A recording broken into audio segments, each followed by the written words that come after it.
Hello, bienvenue dans ma citadelle, je suis ravie de vous retrouver aujourd'hui pour un nouveau book haul.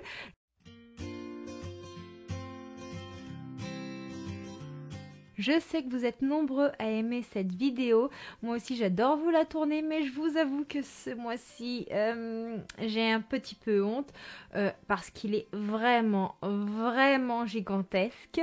Comment vous dire, entre le fait que j'avais un petit peu d'argent sur mon porte-monnaie Vinted, entre les services presse, entre un salon du livre, les craquages ont été assez énormes. D'ailleurs, j'ai pas pu les porter pour faire la miniature, il y en avait beaucoup trop. En ce mois de septembre, je continue de rattraper mon retard dans une de mes sagas chouchou avec le tome 8 de Hiruma à l'école des démons de Osamu Nishi, qui est un manga vraiment sympathique. Je vais pas vous refaire le résumé ici, déjà parce qu'il y a beaucoup de livres et parce que si vous voulez un résumé de cette saga, je pense qu'on ne manque pas de vidéos sur la chaîne. Un manga qui me tentait énormément, un manga qui est vraiment dans l'esprit de Halloween. Il s'agit de l'Éden des sorcières de Yumeji, publié aux éditions Kiun. C'est encore une fois un sublime manga dont on se laisse totalement happer par les graphismes. Moi j'adore le travail des éditions Kiun à ce niveau-là. Toutes leurs œuvres savent m'enchanter et j'ai hâte de me plonger dans cette histoire de sorcellerie. Je n'en sais pas beaucoup plus, je sais qu'on sera dans un monde où il y aura vraiment les animaux, la nature, les sorcières qui rentrent en cohésion et moi ça me fait totalement envie. Suite à un petit shoujo que j'ai lu il y a pas très longtemps, j'ai eu envie de découvrir le tome 2 et quand je l'ai découvert à moins de 3 € sur Vinted, je me suis laissé tenter par le tome 2 de Sensuel Dilemme de Akimi Hata, publié aux éditions Pika. C'est un shoujo de la collection Red Light, c'est-à-dire que ce sont les shoujo un peu plus épicés, mais je vous rassure, dans le côté épicé, ça reste quand même assez soft et j'aimais beaucoup cette histoire parce que nous avons une jeune femme qui a la trentaine, qui a un petit peu une pression sociale et qui a des sentiments pour un jeune homme de 9 ans de moins qu'elle. Je trouve que c'est un sujet que l'on rencontre pas forcément beaucoup dans la littérature et qui pourtant est assez quand même important. J'ai également eu un crush pour un autre shoujo, c'est Un petit ami trop parfait, c'est de Mizuki Ogino, c'est publié chez les éditions Kana et là nous serons avec un jeune garçon qui lui ne croit pas forcément en l'amour et qui a enchaîné les petites amies et une jeune fille qui n'a jamais connu les sentiments. Bien entendu, une petite relation va naître entre eux et on va mettre en relation ces deux personnages qui n'ont pas la même vision des choses. Concernant le graphisme, je n'ai pas forcément eu le temps de m'immerger dedans. Après, c'est quand même assez classique du shoujo. Nous avons des traits très doux, très mignons. J'ai ensuite craqué pour une petite trilogie, enfin il me semble que c'est une saga complète, je l'espère du moins. Il s'agit de Big Bang Venus, c'est de Takako Shigematsu et c'est publié aux éditions Tefu Comics. Je vous avoue que je ne connais pas du tout cette maison d'édition. C'est la première fois que j'ai des livres en main qui parviennent de là. Et je crois que nous serons dans une histoire avec une jeune fille qui est d'un milieu assez aisé et qui va aller vivre chez sa riche grand-mère. Et là, il y a une histoire avec le secrétaire de sa grand-mère, quelque chose comme ça. Je vous avoue que je suis très intriguée. Encore un petit shoujo, oui, j'ai eu envie de douceur. Enfin, je dis un petit shoujo, non, il y en a deux, puisque c'est les deux premiers tomes de Love Master. C'est publié chez Azuka et c'est de Kyoko Hashimoto.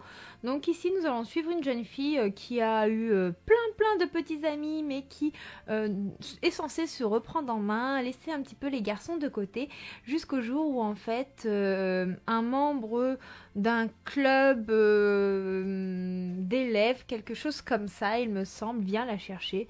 Et c'est là, ça va tout remettre en perspective, ça va changer totalement la vision de cette jeune fille. Et pour terminer avec tout ce qui est graphique, j'ai pris les 3 tomes de Un baiser pour mon prince de Kim Hee-hoon.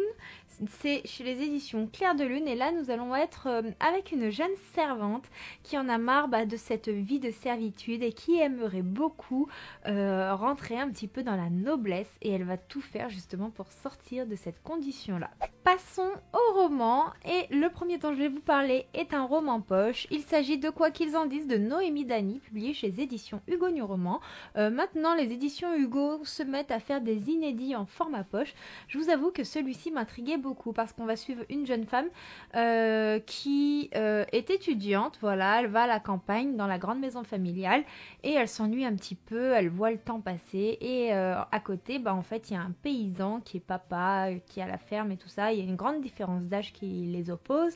Lui, tout ce qu'il veut, c'est s'occuper de sa petite affaire, s'occuper de sa famille. Et il y a elle qui va venir s'introduire dans ce petit quotidien. Je vous avoue que ça me fait très très envie.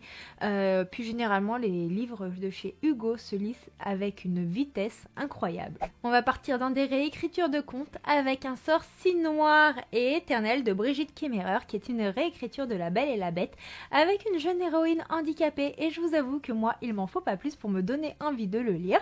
Si vous voulez un résumé plus précis, j'en parle dans les vidéos sorties littéraires, dans les livres qui me faisaient envie pour cet automne et donc je ne vais pas forcément re-rentrer dans les détails, mais tout ce que je peux vous dire c'est que ce beau pavé me donne trop envie de découvrir cette histoire, cette réécriture d'un conte qu'on aime tous. La sortie que je vais vous montrer, que j'ai reçue, est un énorme coup de cœur au niveau des 2 premiers opus. Donc celle-ci était vraiment attendue comme le Messie. Il s'agit de Les Ailes Ténébreuses, qui est le tome 3 de Sœurs de sang, publié chez les éditions Lumen et écrit par Niki Popreto. Et si vous me suivez sur la chaîne, sur Instagram, sur tous mes réseaux sociaux, vous savez que j'ai eu un coup de cœur pour le tome 1, j'ai eu un supra coup de cœur pour le tome 2 et je ne pouvais donc pas passer à côté de ce tome 3. Et je remercie donc chaleureusement les éditions Lumen qui ont accepté de me le faire parvenir. Je leur ai demandé s'il y avait possibilité de l'avoir en service presse. Si je n'aurais pas pu l'avoir de cette façon-là, je l'aurais acheté, ça c'est certain.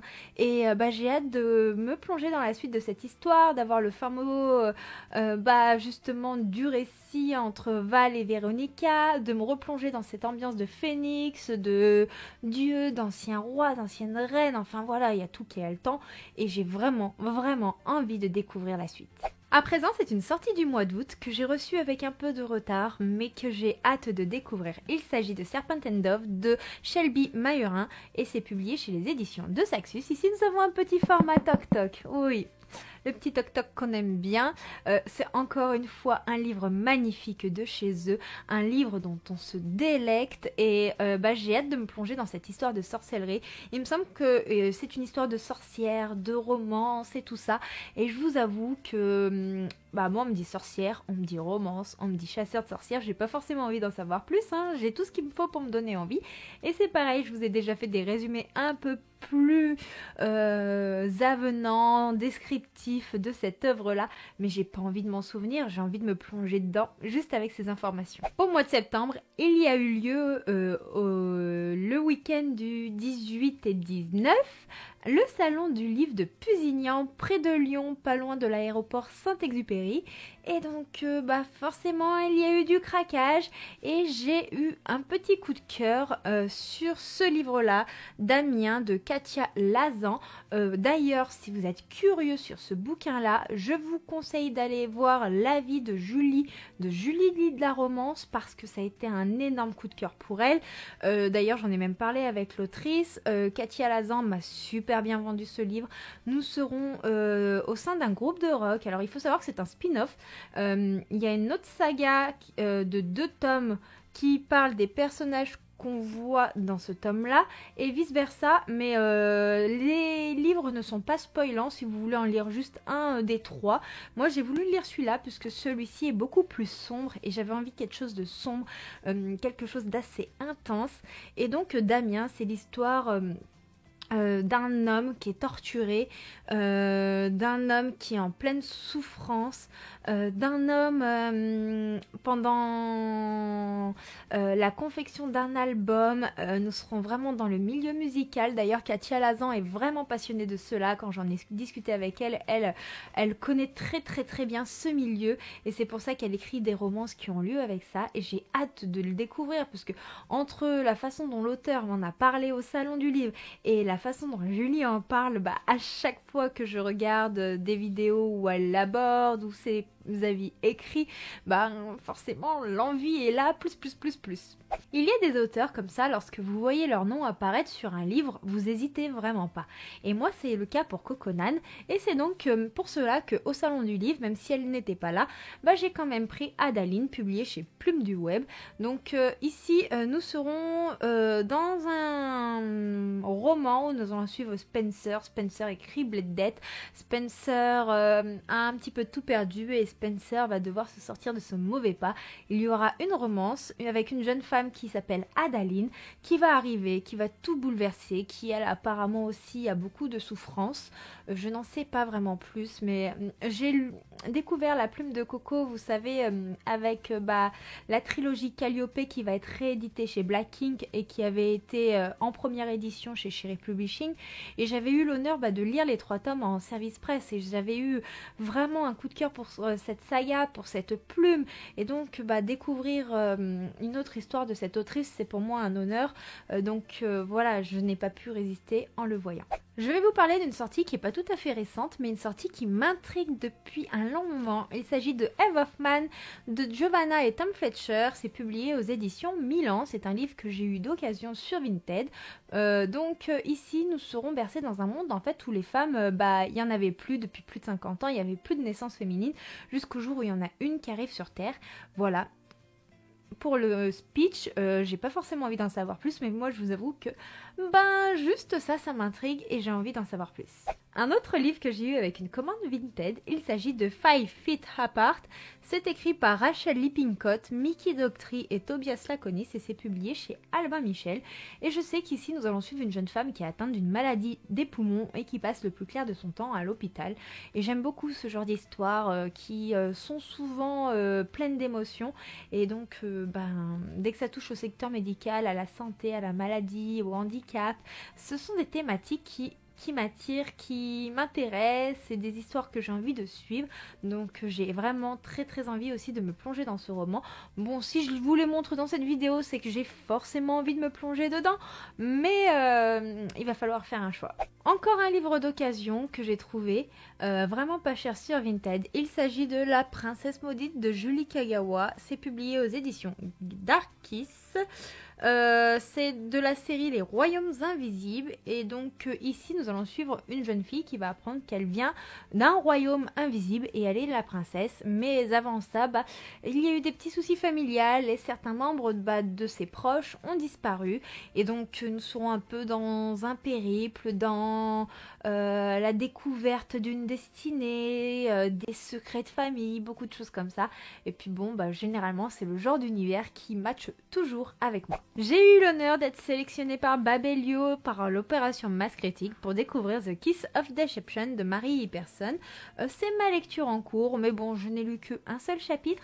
Je vais pas vous en faire un énorme résumé. Tout ce que je peux vous dire, c'est que c'est en quelque sorte un tome préquel de Dance of Tease et Woo of Tease, qui sont sortis avant en France, mais aux US, c'était celui-ci qui était le premier paru. Donc si, comme moi, vous n'avez pas lu cette duologie-là, je vous conseille de commencer par celui-ci pour éviter d'être spoilé.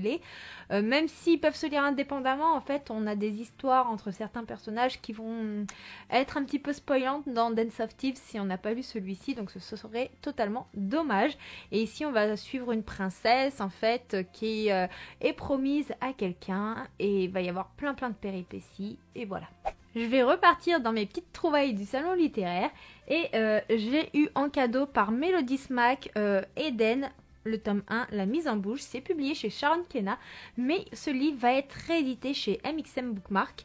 Donc ici nous allons suivre une démone dans un univers qui va parler un petit peu beaucoup de nourriture. Ça a l'air d'être une histoire totalement déjantée. C'est une démone qui vit sur Terre et qui profite vraiment des bienfaits gastronomiques de la vie jusqu'au jour où il y a une personne qui va venir perturber totalement sa vie. Il y a des auteurs auto-édités que personnellement j'apprécie vraiment beaucoup. Il y en a une en particulier que j'étais contente de rencontrer au Salon du Livre, tout simplement parce que j'ai adoré sa saga Les White Crow, j'ai adoré Les Passeurs de Lumière qui est sa première saga, et donc j'avais envie de découvrir sa saga en cours qui est Les Irish Renegades.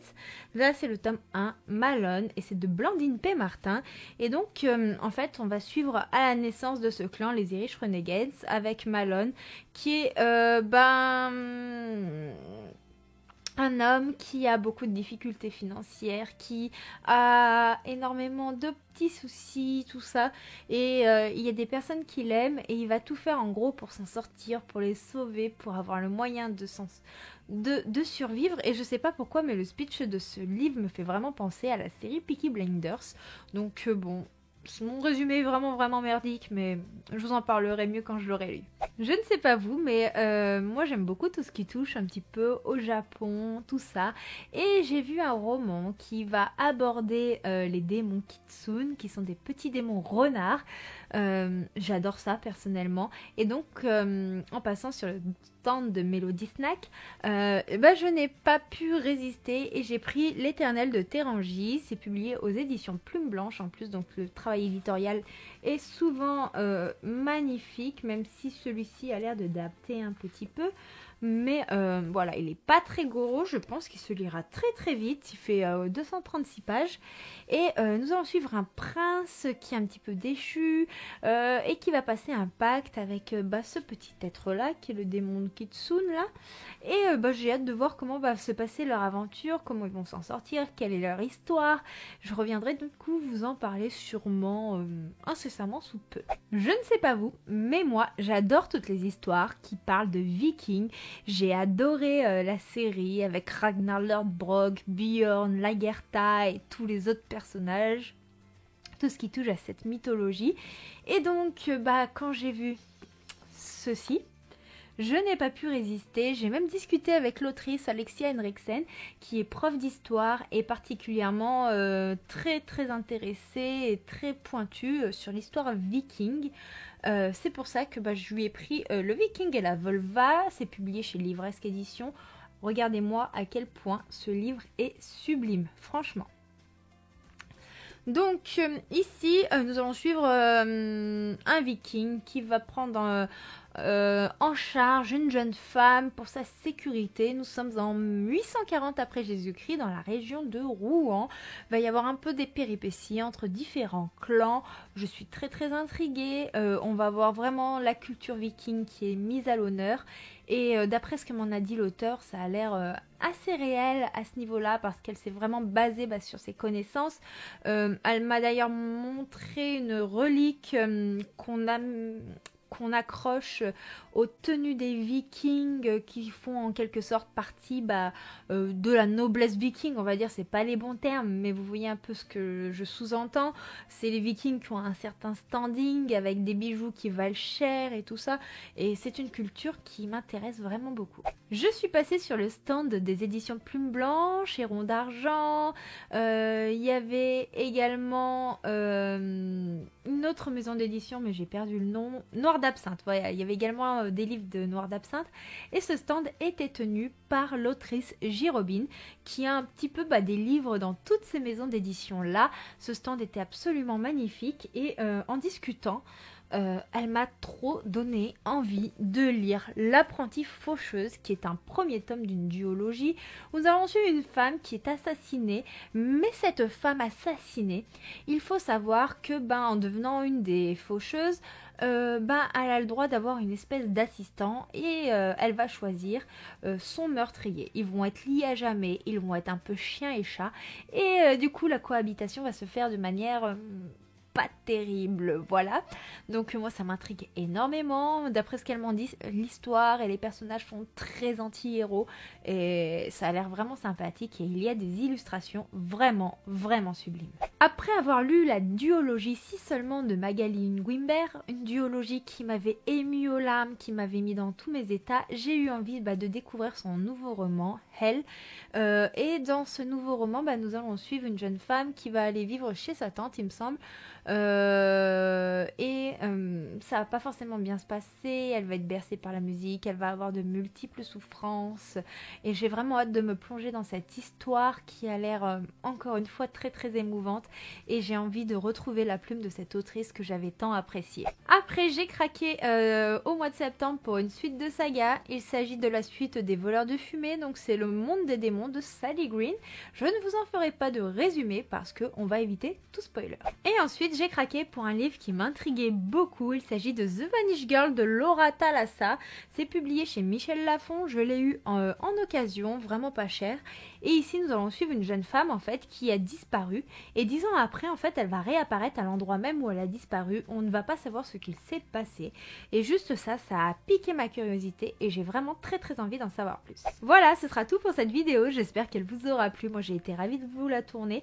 Il y a vraiment beaucoup de livres, n'hésitez pas vous à me dire si vous en avez lu, certains que j'ai présentés, ce que vous en avez pensé et n'hésitez pas à me parler de vos petits craquages histoire que je me sente peut-être un peu moins coupable. Sur ce, je vous laisse, je vous souhaite une très très bonne soirée et je vous dis à très bientôt pour une prochaine vidéo. Ciao ciao.